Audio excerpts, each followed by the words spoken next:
Ini yang pertama ya. Jadi Allah sudah mengisyaratkan ya. Jauh sebelumnya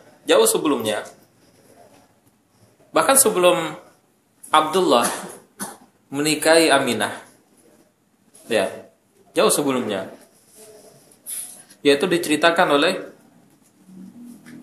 istrinya Abdul Muthalib yang paling muda, yang nanti akan melahirkan Al-Abbas ya, Al-Abbas, ibundanya Al-Abbas. Ini beda ibu ya, cuma satu bapak dengan Abdullah. Nah, ketika Abdullah terselamatkan dari sembelihan, artinya Abdullah kan sebelumnya oleh Abdul Muthalib ini hendak disembelih sebagai persembahan ya, sebagai korban, karena memang sudah menjadi nazar. Abdul Muthalib bernazar, jika saya punya anak laki-laki 10, maka salah satunya saya sembelih untuk dikorbankan, dipersembahkan untuk Allah. Apa hukumnya? Ya kita nggak bicara hukum, itu kan belum syariat. Ya, itu orang dahulu. Ya, bukan syariat Nabi Muhammad SAW. Ya, artinya kalau di syariat Nabi Muhammad nggak ada begituan. Ya. Nah kemudian ternyata anaknya betul-betul 10. Anak yang terlahir laki-lakinya 10. Ya, maka akhirnya karena sudah nazar dan ini sudah menjadi sifat orang-orang Arab, kalau mereka sudah bernazar, sudah berjanji, maka pantang untuk mengingkari. Ya. Sehingga janji nazar ini betul-betul ditunaikan. Maka dipilihlah siapa kira-kira dari 10 anak ini. Ya. Maka diadakanlah pengundian. Orang-orang dahulu mengundi itu di dalam Mekah, di dalam Ka'bah. Jadi nanti dipasang 10 anak panah, masing-masing anak panah ada nama. Ya, nama anaknya masing-masing. Kemudian dikocoklah anak panah itu, ya, kemudian nanti diambil satu yang ternyata yang keluar adalah nama Abdullah. Padahal Abdullah ini adalah anak yang paling disayangi, anak yang paling dicintai. Ya, bahkan bukan hanya oleh Abdul Muthalib dan ibunya, tetapi bahkan oleh keluarga-keluarganya Abdullah ini, saudara-saudaranya, ya, saudara-saudaranya, sesama anaknya Abdul Muthalib, Abdullah ini adalah saudara yang sangat disayangi.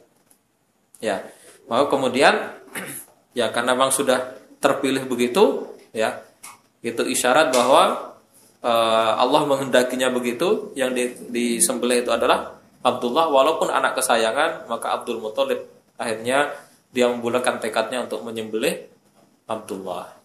Ya, maka direbahkanlah dia di hadapan Ka'bah. Abdullah.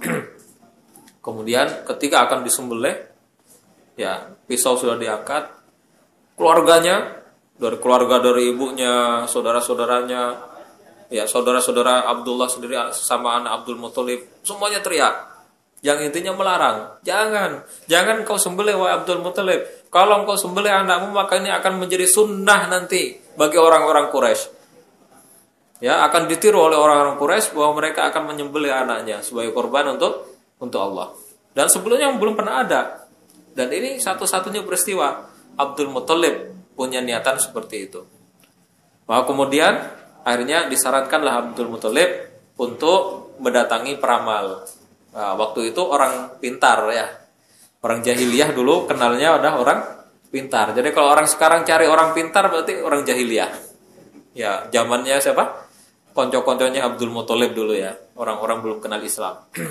Maka disarankan oleh keluarga dari istrinya, ya, dari Bani Makhzum, kemudian dari keluarga saudara-saudara sendiri disarankan, udah begini aja Abdul Muthalib, kamu kan sudah bernadar, iya, nadar nggak bisa dicabut. Ini harus dilaksanakan. Begini saja sudah. Kita pergi ke Syam.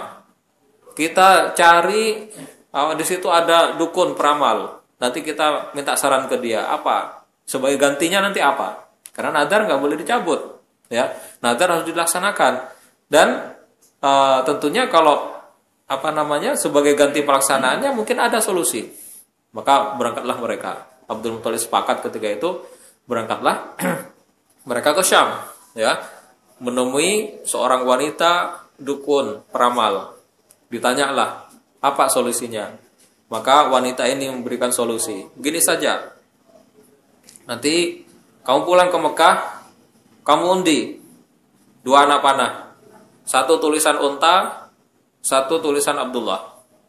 Setiap kali nanti diundi keluar nama Abdullah, maka kamu harus berkorban 10 ekor unta. Ya. Kemudian kalau diundi lagi keluar lagi Abdullah, berarti tambah lagi 10. Dan seterusnya begitu sampai nanti Allah ridho. Nah, itu dulu begitu. Ya memang mereka nggak kenal syariat. Ya, syariatnya ya syariat Nabi Ibrahim itu sudah samar-samar, ibarat lampu itu sudah kelap-kelip. Ya, jadi cahayanya nggak bisa menerangi waktu itu. Dan mereka akhirnya ya kaliborasi ya kan begitu ya.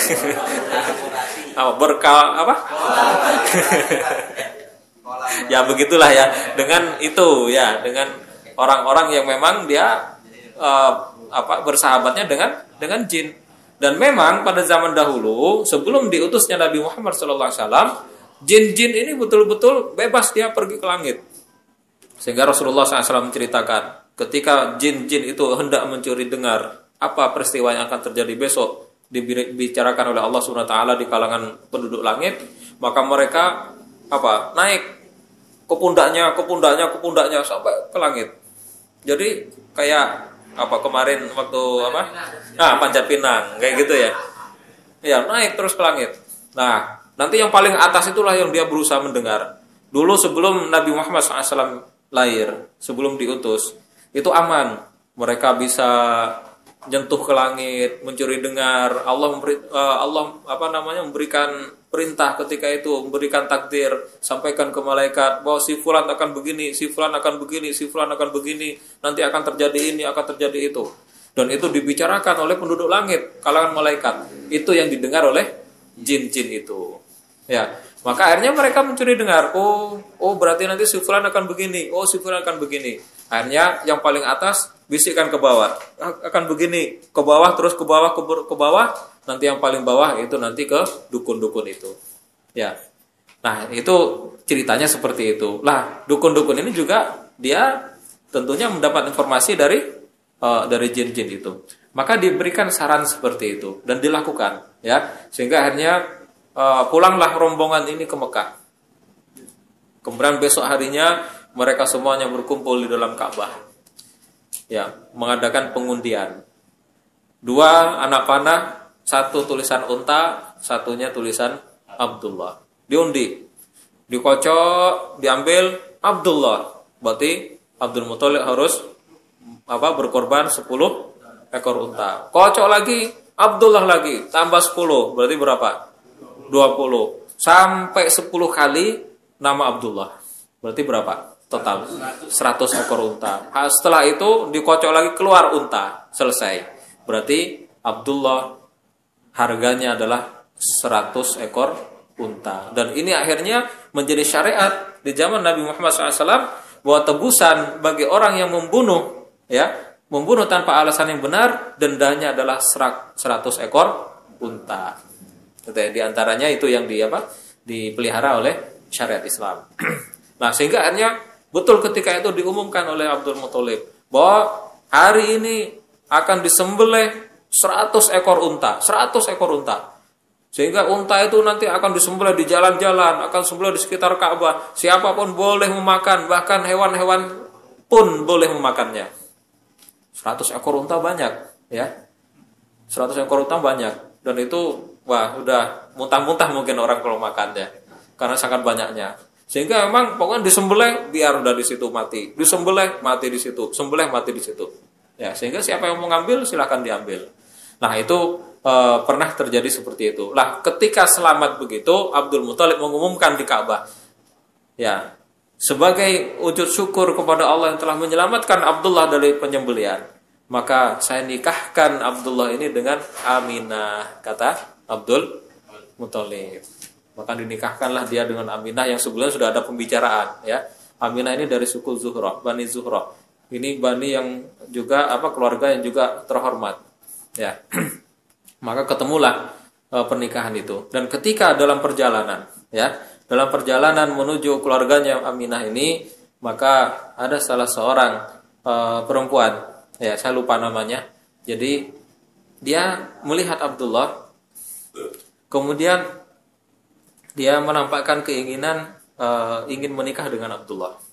Ya, kenapa demikian? Karena ternyata perempuan ini dia melihat bahwa ketika Abdullah selamat dari sembelihan itu dan sampai berjalan besok harinya berjalan menuju rumah Aminah untuk menikah itu, di dahinya itu terdapat cahaya Abdullah. Dan tidak semua orang bisa melihat. Orang ini bisa melihat wanita ini. Sehingga karena itu dia sangat ingin menjadi istrinya Abdullah ketika itu. Namun setelah itu pergi, ya, menikah dengan Aminah, selesai pernikahan cahaya itu tidak ada lagi. Sehingga ketika akhirnya oleh Abdul Muthalib ditanya, apa kamu memang ingin menikah dengan Abdullah? Lah, apa salahnya? Orang-orang Arab sudah biasa nikah lebih dari satu. Ini istrinya 4, ini istrinya berapa. Ini hal yang biasa. Maka perempuan ini mengatakan, tidak, saya tidak ada lagi keinginan untuk menikah dengan Abdullah. Karena cahaya yang dia lihat sudah tidak ada. Ya, ternyata cahaya itu pindah kepada Aminah. Dan itulah ternyata cahaya itu.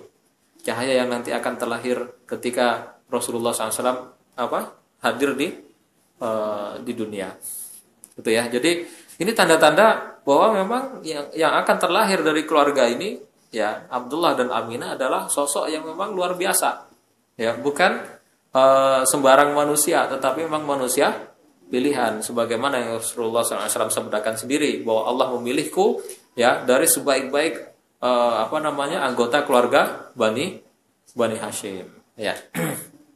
Nah, kemudian ketika terlahir itulah maka Aminah sampaikan, dia kirim utusan kepada Abdul Muthalib, ya, sebagai kakek dari Rasulullah SAW. Karena memang ketika lahir itu Abdullah sudah tidak ada, ya. Abdullah meninggal ketika Rasulullah usia berapa bulan? 2 bulan, ya, dalam kandungan. Ya, artinya Aminah ini memang menjalani masa kehamilannya tanpa suami. Dan Rasulullah SAW lahir sudah tidak punya ayah, tidak melihat ayah, tidak tahu tidak pernah melihat ayahnya. Karena sudah meninggal, ya.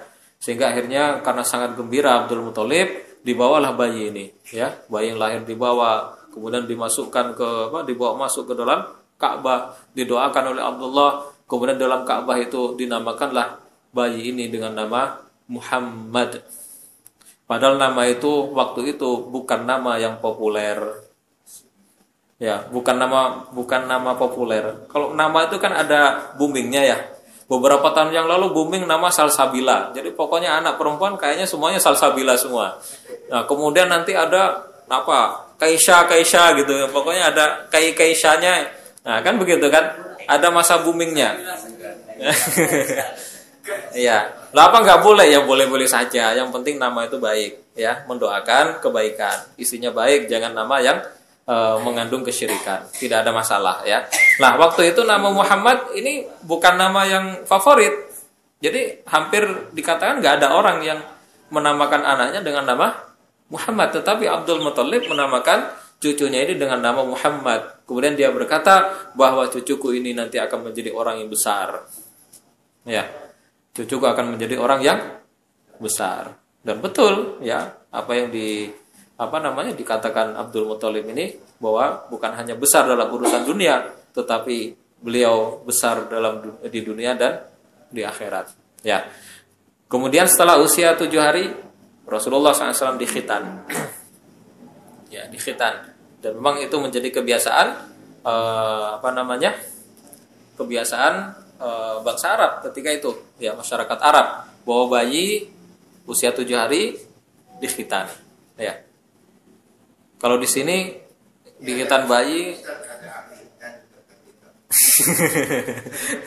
ya, kalau di sini di usia 7 hari, wah, nggak enak kayaknya, nggak bisa rame-rame.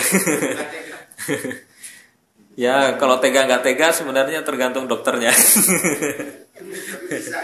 Ya, bisa 7. Dokter Dito bisa, ya, bisa. Ya, insya Allah semua dokter bisa, ya. Tinggal tega apa nggak tega, ya. Nah, kemudian setelah itu menjadi kebiasaan juga di kalangan bangsa Arab, ya, itu menyusukan anaknya ke ibu susuan, ya. Lah, kenapa begitu? Ya, itu satu memang sudah tradisi. Itu yang pertama. Kemudian alasan yang kedua adalah memang masyarakat waktu itu menginginkan anaknya itu jangan ada di Mekah. Kalau bisa ada di desa, di gurun-gurun, di gunung-gunung begitu. Kenapa? Karena waktu itu di Mekah ini kan metropolitan, banyak orang pendatang. Dari sana datang umroh, haji, ya. Sehingga banyak wabah penyakit. Yang dari sana bawa penyakit ini, bawa sana penyakit ini, jadi kurang kondusif untuk untuk bayi. Sehingga memang di samping karena memang sudah menjadi kebiasaan orang Arab tradisi, ya, itu juga untuk menyelamatkan bayi ini supaya tidak terkontaminasi oleh penyakit-penyakit yang datang dari banyak penjuru negeri, ya. Sehingga akhirnya pas waktu itu juga pas musim yang paceklik juga ya, pas kelahiran Rasulullah SAW itu musimnya adalah musim paceklik. Hampir di seluruh desa-desa, pelosok-pelosok ini tidak ada rumput, susah rumput. Kambing-kambing pada kurus, ya, tidak ada daging, kemudian tidak ada air susu. Jadi pada susah. Orang-orang di kampung-kampung pada susah. Dan memang akhirnya waktu itu itulah yang akhirnya mendorong di antara suku yang biasa menyusukan bayi, itu ada nama suku Bani Sa'di. Ya. Bani Sa'ad, ya. Ini waktu itu juga pas paceklik, butuh pendapatan juga. Kalau bergantung kepada ternak rasanya ini susah, ya. Sehingga akhirnya mereka inisiatif di tahun itu mereka keluar, ya, ibu-ibu beserta suaminya yang sudah punya anak. Nah, kok punya anak? Iya, kalau nggak punya anak kan nggak bisa menyusui, ya, artinya tidak keluar air susu. Kalau punya anak menyusui, keluar air susu, maka ketika itulah mereka mencari anak susuan, ya. Nah, termasuk ada keluarga Halimah As-Sa'diyah, ya. Halimah As-Sa'diyah ini dia juga masuk dalam rombongan itu. Ya, niatannya adalah mencari nafkah. Untuk mencari nafkah, pendapatan di tengah paceklik yang waktu itu melanda. Ya, niatnya begitu. Sehingga berangkatlah dia berombongan, beberapa keluarga, ya, berangkat mereka ke Mekah. Sampai di Mekah masing-masing nyebar. Ya. Yang Halimah dengan suaminya dia jalan ke sana, yang ini jalan ke sana. Pokoknya mampir di rumah-rumah yang di situ ada bayi. Ditawarkan siapakah yang mau menyusukan bayinya. Sehingga akhirnya mereka sampai tengah hari mereka mencari, ya, ada yang dapat, ada yang belum. Sampai ketika sore hari sudah pada ngumpul semua di suatu tempat yang sudah disepakati untuk pulang, ya. Ternyata semua sudah dapat bayi untuk disusui kecuali Halimah. Ya, Halimah Sa'diyah. Memang Allah takdirkan demikian. Sebelumnya ketika dia mencari tadi, dia sudah tiba di rumah Abdul Muthalib, ya. Dia sudah tiba di rumah Abdul Muthalib. Dan dia tahu di situ ada bayi, tetapi dia tidak mau mengambil pertamanya. Kenapa? Abdul Muthalib bayi ini satu tidak punya ayah. Ya. Dia hanya tinggal sama ibu dan kakeknya. Jadi dari sisi biaya, wah ini kayaknya susah nanti, ya. Jadi bayaran kayaknya nggak banyak, kalaupun terpaksa diambil. Sehingga akhirnya cari yang lain, ya, cari yang kiranya keluarga itu keluarga yang cukup, yang kaya, ya, dengan harapan nanti mendapatkan bayaran yang lebih banyak. Tapi Allah takdirkan ternyata sampai sore waktunya pulang nggak dapat Halimah ini. Maka akhirnya setelah pulang teman-temannya sudah pada gendong bayi semua, Halimah dengan suaminya dia berbisik, ya. Nah, ini kita sendiri nih yang belum bawa bayi. Kalau kita pulang ke kampung nggak bawa bayi, ya ini rasanya gimana kan begitu kan? Semua orang pada bawa bayi. Udahlah kita datang aja ke rumah yang tadi kita tolak, yaitu rumah Abdul Muthalib tadi, ya. Ini datang lagi, nggak apa-apa lah walaupun orangnya miskin, ya mungkin nanti paling tidak kalaupun kita nggak dapat bayaran yang cukup, paling tidak nanti kita bisa apa istilahnya, ada sambung keluarga, ya. Jadi di antara harapan orang-orang menyusui waktu itu adalah selain untuk mendapatkan bayaran, itu juga bisa punya sambungan keluarga dengan suku-suku terpandang, begitu ya. Nah, suku Quraisy, Bani Hashim ini terpandang. Maka dengan harapan, sudahlah kalau memang nanti kita bayarannya sedikit karena memang nggak punya bapak, bayi ini adalah bayi yatim ya paling tidak kita dapatkan ada hubungan kekeluargaan ya dengan Bani Hashim. Akhirnya udahlah, datang Halimah bersama suaminya masuk ke rumah Abdul Muthalib, kemudian menyatakan, udahlah kami bawa bayi ini, kami nggak dapat daripada pulang tangan kosong, ya, maka dibawa. Udah, hanya dibawa, digendong oleh Halimah, kemudian mereka naik keledainya. Keledai waktu itu ya karena masanya dan masa paceklik, tidak ada rumput, susah, sehingga keledai ini ketika dinaiki pertama berangkat itu udah keledainya sudah paling lemah, ketinggalan sama yang lain ceritanya itu ya. Keledainya Halimah ini ya sudah kurus, lemah lagi karena memang lapar ya, sehingga jalannya nggak kuat.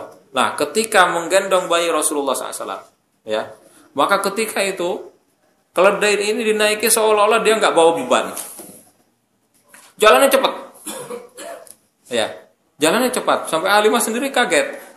Jadi seolah-olah keledai ini tidak membawa beban karena sangat ringannya, sehingga dia bisa berjalan dengan cepat, ya, dengan cepat berjalan sampai akhirnya mendahului ini kawan-kawannya tadi.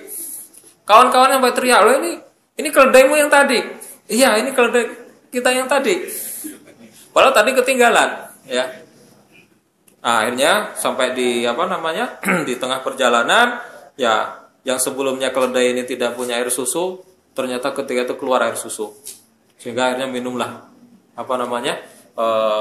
minum susu dari hewannya itu. Sampai ini ketika sampai di rumah, ya, sampai di rumah kampung Bani Sa'ad, ya, kampung Bani Sa'ad, di mana sebelumnya semua desa, semua kampung itu paceklik, kering, tidak ada hujan, tidak ada air, kemudian rumput-rumput itu juga kering. Tapi ketika Rasulullah SAW ada di perkampungan Bani Sa'ad, maka ketika itu ya rumput-rumput ini pada tumbuh semua. Jadi hijau perkampungan itu, sehingga ternak-ternak menjadi gemuk. Mereka dapat makanannya, ya, terutama miliknya keluarga Halimah As-Sa'diyah ini. Ya. Kadang yang lain dia tidak dapat rumput. Kambing-kambing yang lain tidak dapat rumput, tetapi kambingnya Halimah selalu dapat rumput.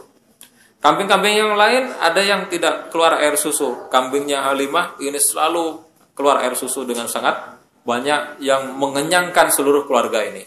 Sehingga itulah akhirnya dirasakan oleh Halimah Sa'diyah dan keluarganya, ya, bahwa ternyata bayi ini adalah bayi yang berkah. Dia mendatangkan berkah yang sangat besar kepada keluarga.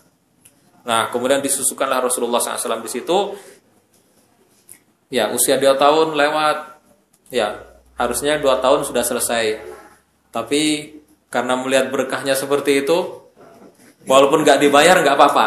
Nah, kan begitu jadinya. Ya, kalau tadi kan ngarep-ngarep bayaran. Wah, jadi berkahnya seperti itu. Ketika usia 2 tahun disampaikan, dirayu-rayu lagi ini keluarga. Ya, ibunya Rasulullah dirayu-rayu. Kalau bisa kami bawa lagi lah, tinggal di kampung daripada di sini nanti banyak penyakit dan lain sebagainya, kan begitu kan. Akhirnya ibunya yang sebelumnya sudah mau mengambil anaknya mikir-mikir juga, iya benar juga, ini sedang hawa-hawa di kota Mekah waktu itu juga sedang banyak penyakit. Ya sudahlah, nggak apa-apa, bawa lagi. Ya, dibawa lagi oleh keluarga ini sehingga keberkahan itu terus ada di rumah Halimah As-Sa'diyah. Ya, sampai akhirnya ketika Rasulullah SAW berusia 4 atau 5 tahun. Ya, jadi mundur. Jadi mundur berapa tahun jadinya ini? Ya, 2 sampai 3 tahun. Ya, 2 kali lipat jadinya. Nah, memang kenapa Allah takdirkan Rasulullah SAW akhirnya disusui oleh Bani Sa'ad? Ternyata subhanallah, ya, Allah semuanya sudah mengatur untuk Rasulullah SAW. Termasuk Allah mengatur siapa yang akan menjadi ayahnya, siapa yang menjadi ibunya, yang akan menjadi ibu yang menyusui Rasulullah SAW. Ya, Bani Sa'ad ini adalah sebuah suku yang memang sangat terkenal kefasihan bahasa. Ya, fasih bahasa Arabnya. Sehingga ketika anak tinggal di situ diajari bahasa, mengucapkan kata-kata bahasa Arab, maka bahasa Arab adalah bahasa yang fasih.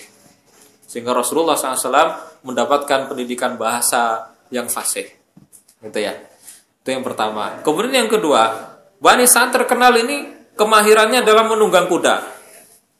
Ya, dalam menunggang kuda, dan itu didapatkan oleh Rasulullah sallallahu alaihi wasallam di situ. Ya, menunggang kuda. Nah, itu ya, jadi banyak hal rahasia kenapa Allah takdirkan Rasulullah nanti ada di Bani Sa'ad. Termasuk juga keberadaan beliau di perkampungan dengan udara yang sangat segar, ya. Kemudian tidak ada hiruk pikuk masyarakat dengan aktivitas ekonomi yang sangat padat sebagaimana di Mekah. Ya, itu subhanallah itu akan membawa kejiwaan yang sangat tenang. Ya, udara yang segar, kemudian suasana yang sangat tenang untuk merenung dan lain sebagainya. Subhanallah itu membangun kejiwaan yang sangat kuat. Ya, nah ini yang Allah Subhanahu Wa Taala takdirkan untuk Rasulullah Sallallahu Alaihi Wasallam. Sampai akhirnya ketika pada usia ketika Rasulullah SAW usia 2 tahun, ya, waktunya tadi kembali ya, itu Abu Bakar As-Siddiq radhiyallahu anhu baru lahir. Ya. Jadi Rasul usia berapa? 2 tahun, lahir siapa? Abu Bakar As-Siddiq radhiyallahu anhu. Ya. Kemudian ketika usia 4 atau 5 tahun, ketika itu terjadi peristiwa pembelahan dada Rasulullah SAW. Ya. Dan peristiwa itu terjadi di perkampungan Bani Sa'ad, di rumahnya Halimah Sa'diyah. Dan ketika itu juga Utsman bin Affan radhiyallahu anhu lahir. Rasul usia 4 atau 5 tahun. Jadi selisihnya nggak banyak ya. Jadi sahabat-sahabat ini, sahabat-sahabat utama Rasulullah selisihnya nggak banyak. Kecuali nanti Umar bin Khattab, selisihnya sekitar beliau 40 tahun, Umar itu 27. Usia berapa selisihnya? 13 ya, 13 tahun. Umar selisihnya 13 tahun dengan Rasulullah. Kalau Abu Bakar 2 tahun. Utsman bin Affan berapa? 4 ya. 4 tahun atau 5 tahun ya. Nah, peristiwa itu terjadi ketika siang hari. Ya, siang hari ketika Rasulullah berserta saudara-saudara sesusuannya, ya. Karena Halimah ini kan juga punya anak, ya. Maka otomatis semua anak Halimah itu menjadi saudara sesusuan Rasulullah. Mulai dari anak pertama, anak kedua, anak berapa? Halimah punya anak 10 misalnya, 10 orang itu menjadi saudara sepersusuan Rasulullah. Ya. Dan selain itu, ya, selain menyusui Rasulullah, ternyata Halimah ini juga menyusui siapa? Paman Rasulullah, Hamzah bin Abdul Muthalib. Ternyata juga, ya, Hamzah bin Abdul Muthalib lebih tua 3 tahun dengan Rasulullah. Kenapa? Karena Hamzah bin Abdul Muthalib ini adalah anak dari istri yang paling muda dari Abdul Muthalib. Ya, jadi masih saudara dengan Al-Abbas kalau tidak salah. Itu ya. Jadi sangat dekat. Walaupun paman lebih tua berapa? 3 tahun ya. Walaupun paman ya lebih tua juga 3 tahun. Jadi nggak banyak selisihnya. Nah, ketika itu Rasulullah sedang bermain bersama saudara-saudaranya. Ketika itu tiba-tiba datanglah Jibril alaihissalam. Ya, Jibril di tempat main jauh dari rumah. Ya, Jibril datang, diceritakan di dalam Sahih Muslim. Rasulullah SAW menceritakan bahwa suatu hari Rasulullah SAW didatangi oleh malaikat Jibril alaihissalam saat beliau tengah bermain bersama teman-teman sebayanya. Jibril menangkap dan merebahkan beliau di atas tanah, lalu membelah dadanya. Sret. Pakai apa? Allahu a'lam. Ya. Yang jelas dibelah. Pakai bius enggak? Ya enggak tahu. Ya pokoknya dibelah ya. Itu ya. Nah, Melihat seperti itu, ya otomatis teman-temannya kan, Jibril merupakan diri sebagai manusia ketika itu. Langsung nangkep. Rasul ditangkap, direbahkan, dibelah. Yang lihat anak kecil. Teriak-teriak semua. Kabur mereka semuanya, lari ke rumah pulang. Ya, Muhammad dibunuh, Muhammad dibunuh, Muhammad dibunuh. Ya, emang kelihatan kan begitu kan? Ya, ditangkap, langsung dibelah. Ya. Maka akhirnya Halimah bersama suaminya kaget. Ya. Kaget dengan peristiwa itu, mereka khawatir, wah ini ada apa? Semuanya akhirnya setelah mendengar teriakan itu, ya, akhirnya semuanya ngumpul. Halimah lari, suaminya juga ikut lari menuju ke arah di mana tempat Rasulullah SAW dibelah dadanya itu. Sesampai di situ ternyata udah selesai, ya, udah selesai. Rasul sudah duduk, tapi udah pucat pasi wajah, ya. Nah, kemudian akhirnya ketika itu Halimah merasa khawatir. Wah, ini jangan-jangan ada apa-apa nanti. Kalau ada apa-apa, wah kita nanti tanggung jawab kan begitu, ya. Maka akhirnya karena sangat khawatir itu dikembalikanlah Rasulullah SAW kepada keluarganya, ya. Jadi di usia 4 atau 5 tahun. Sebenarnya ingin lebih lama, tapi karena lihat, waduh, ini gawat ini, kok ada pembunuhan. Kalau sekarang penculikan kan begitu ya. Ada anak dipotong-potong, masukkan kardus di WA. Ya, kan begitu. Padahal di mana itu? Ya nggak tahu juga, ya kan? Ya, nggak tahu juga itu di mana, ya. Kemudian disebarkan di sini, semoga semua orang pada takut yang punya anak. Jangan main di luar, pagar dikunci, ya, kan begitu. Ya, nggak ada yang berani keluar. Ya. Nah, akhirnya rasa takut itu yang akhirnya mengantarkan keluarga ini mengembalikan Rasulullah kepada kakek dan ibunya, ya. Nah, apa yang terjadi ketika itu diceritakan oleh Rasulullah.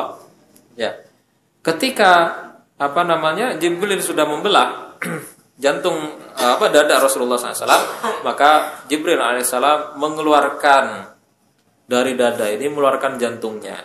Jantung Rasulullah SAW dikeluarkan. Kemudian dari jantung itu diambil segumpal darah. Ya, diambil segumpal darah. Jibril mengatakan, ini adalah bagian setan yang ada pada dirimu. Sehingga kalau ini tetap ada, setan itu akan mampu untuk memperdayaimu. Nah, itu dibuang, ya. Kemudian dicucilah jantung itu oleh Jibril alaihissalam dengan air Zam-Zam. Yang di air Zam-Zam itu ditaruh di sebuah baskom yang terbuat dari emas. Dicuci di situ. Dicucinya gimana? Apa dilepas jantungnya? Wallah alam, ya. Kita nggak tahu itu seperti apa. Yang jelas jantung Rasulullah dicuci dengan air Zam-Zam. Nah, setelah itu dikembalikan, ya. Dikembalikan lagi ke posisinya, kemudian dada itu dijahit, ya, dijahit. Dan Anas bin Malik radhiyallahu anhu yang meriwayatkan hadis ini mengatakan, saya melihat bekas jahitan di dada Rasulullah sallallahu alaihi wasallam. Berarti yang betul-betul dibelah, ya, betul-betul dibedah oleh malaikat Jibril. Nah, ini tentunya jamaah yang dirahmati Allah, ada isyarat ya untuk kita semua sebenarnya, bahwa apa yang disampaikan Rasulullah SAW, ya, dalam sebuah hadis, ala inna fil jasadi mudghah idza salahat salahal jasadu kulluh wa idza fasadal jasadu kulluh. Ketahuilah bahwa di dalam diri seseorang, dalam tubuh seorang itu ada segumpal daging. Apabila daging ini baik, maka seluruh tubuhnya baik, ya. Dan apabila segumpal daging ini buruk, maka seluruh tubuhnya buruk. Apa itu al-qalbu? Apa al-qalbu? Jantung. Ya, jantung itu tadi yang dicuci oleh Rasulullah sallallahu alaihi wasallam, ya. Ada yang mengatakan hati, tapi yang lebih tepatnya adalah jantung. Nah, kemudian setelah itu, ya, dikembalikanlah Rasulullah sallallahu alaihi wasallam kepada ibunda dan kakek beliau di Mekah, ya. Nah, setelah dikembalikan itu, ya, maka Rasulullah SAW hidup bersama keluarganya, hidup bersama kakeknya, ya. Dan Abdul Muthalib adalah kakek yang sangat sayang kepada Rasulullah. Kenapa? Karena ketika lahir si cucu ini sudah tidak memiliki ayah. Itu yang menjadikan Abdul Muthalib sangat sangat tersentuh perasaannya, sehingga menjadi sangat sayang kepada Rasulullah SAW. Ya, sangat sayang. Bahkan sangat sayangnya itu Abdul Muthalib ini punya tikar yang biasa dihamparkan di Hijr Ismail. Hijr Ismail itu sekarang di Ka'bah yang ada agak lingkaran itu, ya. Yang setengah lingkaran itu ya. Nah, itu tempatnya Abdul Muthalib tuh dulu. Jadi siang kalau pas sudah ternaungi tempat itu dengan bayang-bayang Ka'bah, rebahan di situ udah. Duduk di situ, rebahan di situ. Itu tempatnya Abdul Muthalib. Nah, tikarnya ini tidak boleh ada yang nempati. Ya karena sangat mulianya kedudukan Abdul Muthalib di mata masyarakat dan di mata keluarganya. Sampai anak-anaknya sendiri itu nggak berani duduk di tempatnya ayahnya, itu nggak berani. Tapi ketika itu Rasulullah yang masih kecil, ya duduk aja di situ. Ketika Abdul Muthalib datang, udah sama saudara-saudaranya ini ya, anak-anaknya Abdul Muthalib, ditarik itu Rasulullah sama paman-pamannya, ya ditarik karena itu adalah tempat duduknya kakeknya. Maka ketika Abdul Muthalib tahu, melihat itu, udah biarkan aja, biar saja udah dia di situ. Ya, cucuku ini akan menjadi orang besar. Ya, jadi karena sangat sangat sayangnya, anaknya sendiri nggak boleh di situ, cucunya boleh. Nah itu kan. Dan memang biasa ya orang katanya sih, saya juga belum punya cucu masalahnya. Ya katanya orang ya Pak Haji lebih sayang ke cucu daripada ke anak Pak Haji ya.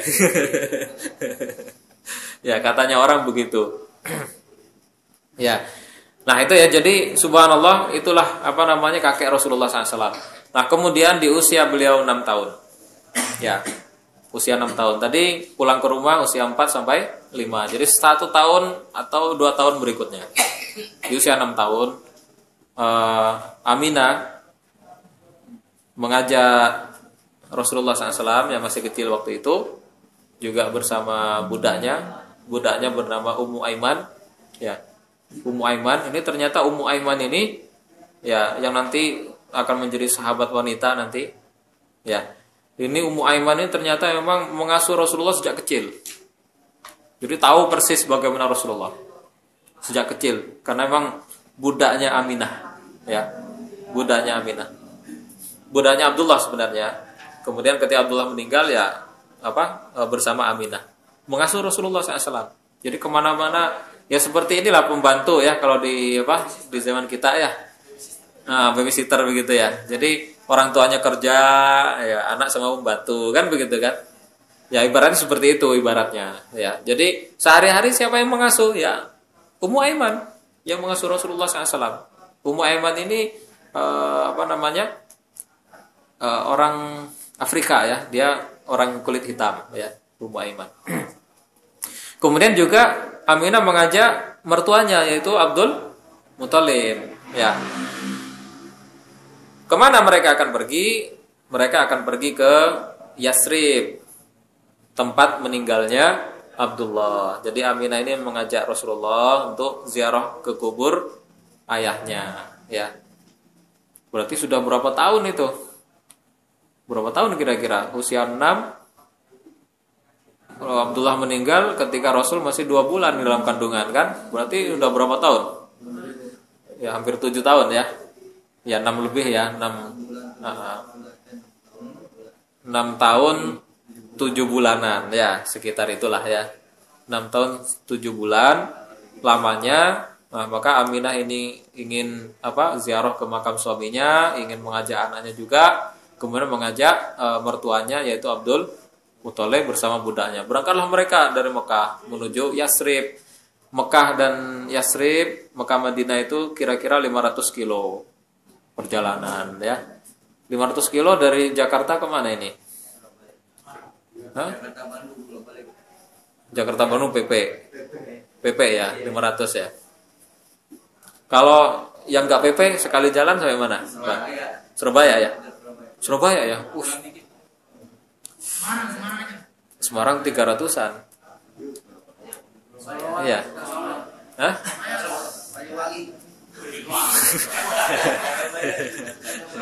Ya, ya kira-kira lah segitu ya. Kira-kira segitulah. Jadi dari Jakarta naik onta, ya dari Jakarta naik onta ke ya Surabaya atau kemana lah ke situ ya pokoknya jalan ya 500-an kilometer naik onta dan nggak ada pohon ya, jangan dibayangin seperti di sini ada warung kopi, warung apa kan begitu kan, capek tinggal mampir, malam tinggal cari penginapan kan begitu. Nah kalau waktu itu nggak ada ya. Jadi adanya kalaupun ada nanti ada semacam telaga, di situ ada pohon-pohon, ya itu kalau dapat, kalau enggak ya panas, padang pasir ya.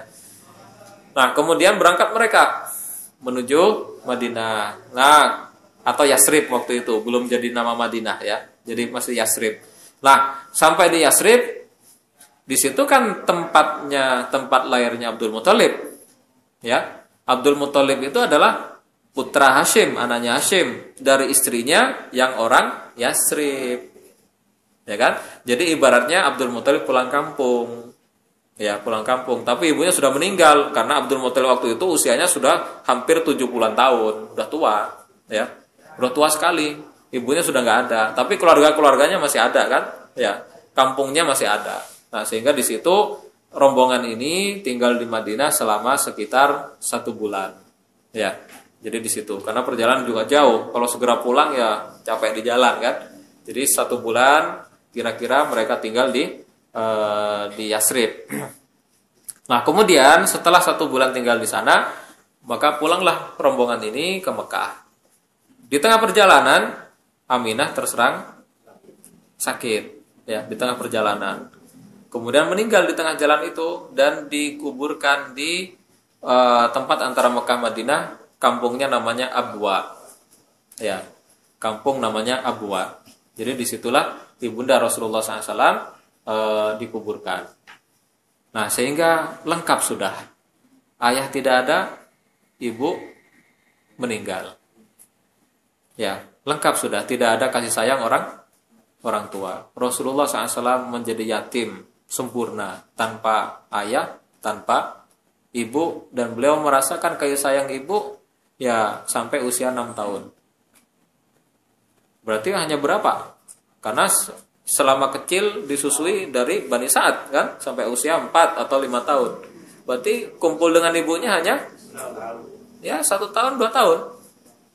Ya sekitar itu. Sudah kehilangan ibunya. Ini adalah rahasia Allah Subhanahu wa taala untuk Rasulullah SAW ya. Bagaimana Rasulullah SAW ini dididik oleh Allah Subhanahu Wa Taala untuk semata-mata sejak kecil itu bergantung kepada Allah Subhanahu Wa Taala. Tidak bergantung kepada orang tua, dikit-dikit ya, dikit-dikit bi, dikit-dikit umi. Ya, tidak ada begitu. Tidak ada. Mau sandar ke siapa? Sandar ke ayah, ayahnya nggak ada. Sandar ke ibu, barusan meninggal. Ada masalah gimana? Bergantung kepada Allah Subhanahu wa taala. Itu yang ingin ditamakan oleh Allah. Maka ya alangkah baiknya anak-anak kita itu jangan terlalu dimanja. Karena sangat memanja anak itu membunuh sebenarnya. Ya, membunuh anak sebenarnya.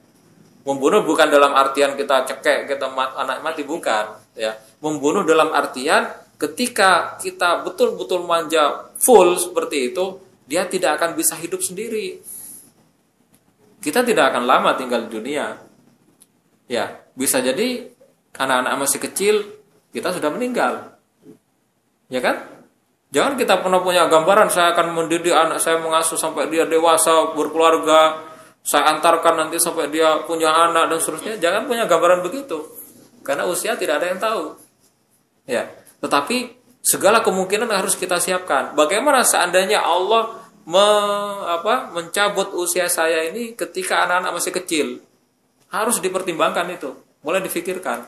Ya, makanya jangan terlalu anak-anak jangan terlalu dimanja. Ya, Rasulullah SAW di usia 6 tahun sudah tanpa ayah, tanpa ibu, tanpa ayah, tanpa ibu.